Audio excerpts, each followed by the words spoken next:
नमस्कार, हस्तक्षेप में आपका स्वागत है। गाजा में इजराइल की बमबारी जारी है। इजरायली सेना के मुताबिक उसने गाजा पर 5 दिनों में करीब 6000 बम गिराए हैं।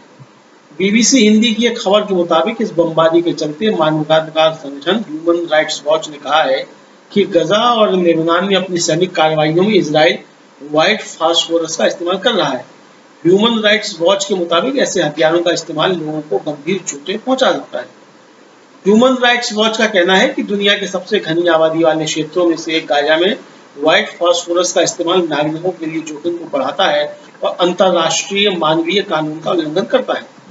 न्यूज एजेंसी रॉयटर्स के मुताबिक जब इजरायली सेना ने इन आरोपों के बारे में पूछा गया तो उसने कहा कि फिलहाल उसे गाजा में व्हाइट फास्फोरस वाले हथियारों के इस्तेमाल की जानकारी नहीं है। लेबनान में ऐसे हथियारों के इस्तेमाल पर इजरायली सेना ने कोई टिप्पणी नहीं की। उधर कोलकाता विश्वविद्यालय के पूर्व प्रोफेसर जगदीश्वर चतुर्वेदी ने इजराइल झूठ की ग्लोबल फैक्ट्री शीर्षक से एक लंबी टिप्पणी लिखी है। प्रोफेसर जगदीश्वर चतुर्वेदी की पूरी टिप्पणी इस प्रकार है। इजराइल सिर्फ एक राष्ट्र नहीं बल्कि झूठ की फैक्ट्री है। दुनिया के जनमाध्यम इस फैक्ट्री के जरखरीद गुलाम है। इजराइल अमेरिका मिलकर सारी दुनिया को अहरनिश झूठे मसलों और झूठे प्रचार अभियान में व्यस्त रखते हैं। 7 अक्टूबर को विश्व के प्रमुख मीडिया घरानों ने हल्ला किया कि हमास ने इजराइल पर हमला किया। इसे मीडिया ने उसी तरह मुख्य खबर बनाया जैसा कि एक जमाने में इराक और सद्दाम हुसैन के पास जनसंहारक अस्त्र है। इसे मुख्य खबर बनाकर सारी दुनिया को ठगा और लूटा गया। इराक पर हमला करके उसके तेल के कुओं को कब्जा कर लिया गया और एक सुंदर राष्ट्र को पूरी तरह ध्वस्त कर दिया गया। 50 लाख से अधिक इराकी शरणार्थी बना दिए गए। सारे देश पर अमेरिका नाटो की सेनाओं का कबाड़ है, पर आज तक इराक के जनसंहारक अस्त्रों का प्रमाण अमेरिका पेश नहीं कर पाया। उल्टे सुरक्षा परिषद के जांच आयोग ने पाया कि इराक के पास कोई जनसंहारक अस्त्र नहीं है। 7 अक्टूबर को विश्व मीडिया में मुख्य खबर आई कि हमास ने इजराइल पर मिसाइलों से हमला किया है। इस प्रसंग में पहली बात यह है कि गाजा पट्टी में शासन हमास का है, लेकिन उसकी पूरी नाकेबंदी इजराइल ने की हुई है। गाजा पट्टी में इजरायली नाकेबंदी के कारण वहां कोई भी चीज दाखिल नहीं हो सकती। चप्पे चप्पे पर इजरायली सैनिक रहते हैं। ऐसी अवस्था में इजराइल पर हमले के लिए हमास की अत्याधुनिक मिसाइलें कहां से आई? क्या वे गाजा पट्टी में इजराइल को हथियारों मिसाइलों का कोई जखीरा मिला? मिसाइलों के लिए गोला बारूद गाजा पट्टी में कहां से आया? हमले किस ठिकाने से किए गए? इन सब सवालों पर मीडिया ध्यान ही नहीं दे रहा। साथ ही इजरायली पीएम से भी ये सवाल नहीं पूछे गए हैं। इन दिनों युद्ध और राजनीति में झूठ सबसे बड़ा अस्त्र है। अमेरिका इजराइल झूठ के प्रचार अभियान को संगठित करने में माहिर है। याद करें वह क्षण जब अमेरिका के विदेश मंत्री कोलिन पावेल ने सुरक्षा परिषद में ईरान के पास जनसंहारक अस्त्र है यह सफेद झूठ बोला था। सारी दुनिया को मीडिया के जरिए मनवा लिया गया कि इराक के पास जनसंहारक अस्त्र है। यह भी कहा गया कि अमेरिका के पास ठोस जासूसी सूचनाएं और उनके आधार पर यह राय बनाई गई है। इस झूठ के विक्रेता के रूप में यहूदी और ईसाई फंडामेंटलिस्ट और उनके गिरोह बुद्धिजीवियों की मदद ली गई, लेकिन आज तक वे इराक में जनसंहारक अस्त्र खोजने में असफल रहे। लेकिन इस झूठ के अस्त्र से इराक तबाह कर दिया गया। हमारे यहाँ भी झूठ के सौदागर हैं और उनकी विश्व के झूठ के सौदागरों के साथ गहरी मित्रता है। इजराइल के द्वारा अभी तक कोई ऐसा प्रमाण पेश नहीं किया गया है कि हमास ने हमला कैसे, कहां से और किस तरह युद्धास्त्र जुड़ा करके किया। 7 अक्टूबर से आज तक इजराइल ने गाजा पट्टी पर अंधाधुंध बमबारी करके अकल्पनीय तबाही मचाई है, लेकिन वे सामान्य सी बात नहीं बता पाए कि हमास के पास हथियार कैसे और हमला कहां से किया गया। इजराइल लगातार ईरान, फिलिस्तीन और हमास के खिलाफ झूठ का प्रचार करता रहा है। इस प्रचार अभियान में ईसाई और यहूदी गैंग सक्रिय भूमिका निभाते रहे हैं। भारत में इन दोनों ही गैंग को अनुयायी के रूप में भगवा गैंग सक्रिय है। तथ्य गवाह है कि विगत 75 साल में इजराइल ने फिलिस्तीनियों के खिलाफ बर्बर और जनसंहारक कार्रवाइयां की हैं। इनमें शरणार्थी फिलिस्तीनियों की हत्या की गई और लाखों को शरणार्थी जीवन जीने के लिए मजबूर किया गया है। विगत 7 अक्टूबर 2023 से शुरू किया हमास का अल-अक्सा फ्लड ऑपरेशन विश्व मीडिया के प्रोपेगेंडा का सबसे बड़ा अस्त्र है। इसका लक्ष्य है इजराइल की बर्बरता, नृशंसता को बेहतर प्रदान करना। मीडिया ने इस ऑपरेशन के बारे में बड़े ही नाटकीय और हाहाकार मचाने वाली शैली में यह दर्शाने की कोशिश की है कि इजराइल पीड़ित है, निर्दोष है, सभ्य है। इस नेट फ्रेमवर्क में धराधर मीडिया सामग्री परोसी जा रही है। यह प्रचार बुनियादी तौर पर गलत है। असल में पीड़ित तो फिलिस्तीनी है, वे विगत 75 सालों से इजरायली बर्बरता और कई जनसंहार के शिकार हुए हैं। इजराइल सभ्य राष्ट्र नहीं है। मीडिया के विभिन्न घरानों के फुटेज जहां नैरेटिव में इजरायली कहानी बता रहे हैं, वहीं साथ ही फिलिस्तीनियों का नक्श संसार भी दर्शा रहे हैं। बार बार यह बात सामने आ रही है कि गाजा पट्टी में नागरिकों और रिहायशी बस्तियों पर बमबारी हो रही है। इसके साथ ही मीडिया के जरिए राजनीतिक ध्रुवीकरण और डिसइंफॉर्मेशन अभियान भी चल रहा है। भारत का मीडिया और भगवा गैंग उसका इस्तेमाल कर रहा है, लेकिन इस युद्ध की कीमत फिलिस्तीन की जनता को देनी पड़ रही है। हमास उग्रवादी संगठन है, लेकिन भारत सरकार ने उसे आज तक आतंकी संगठन नहीं माना है, क्योंकि फिलिस्तीन को लेकर हमारी जो विदेश नीति रही है उसमें द्विराष्ट्र का सिद्धांत केंद्र में रहा है। इसके अनुसार इजराइल और फिलिस्तीन दो राष्ट्र हैं। हमास इसे नहीं मानता। हमास तो फिलिस्तीन और इजराइल को मिलाकर विशाल इस्लामिक राष्ट्र बनाने की बात करता है। भारत ने कभी इस धारणा को समर्थन नहीं किया, लेकिन भारत ने हमास को कभी आतंकी संगठन नहीं माना। दूसरी ओर अमेरिका इजराइल नियंत्रित मीडिया कवरेज की विशेषता यह है कि जितने फुटेज पत्रकारों के डिस्पैच के साथ आए हैं उनमें इजराइल के प्रति सहानुभूति पैदा करने की कोशिश की गई है, जबकि हकीकत में इजराइल सहानुभूति का हकदार नहीं है। इजराइल के प्रति मीडिया जनित सहानुभूति को इजराइल के यहूदी कट्टरपंथी शासक अपने हितों की रक्षा के लिए इस्तेमाल कर रहे हैं।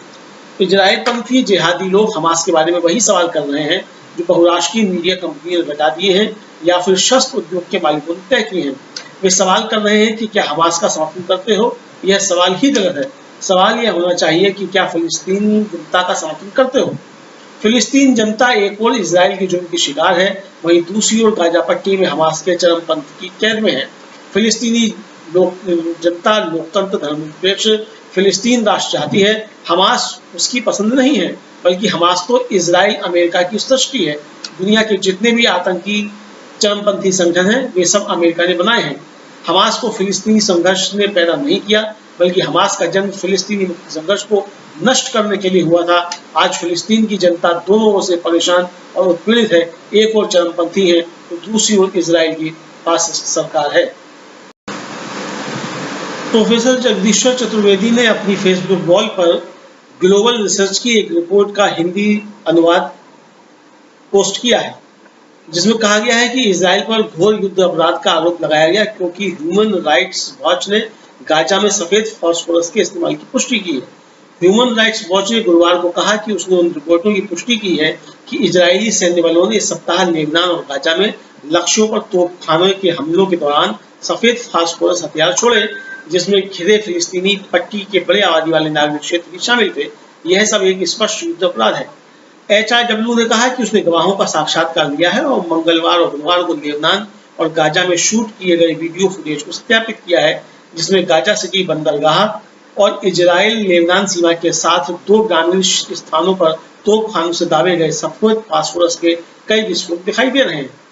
HRW की घोषणा तब हुई जब इजरायली सेना ने गाजा पर हवा, जमीन और समुद्र से बमबारी जारी रखी, जिसमें हमास द्वारा इजराइल में अचानक घुसपैठ और 1300 से अधिक इजरायली लोगों की हत्या के प्रतिशोध में कम से कम 500 बच्चों सहित 1500 से अधिक फिलिस्तीनियों की मौत हो गई।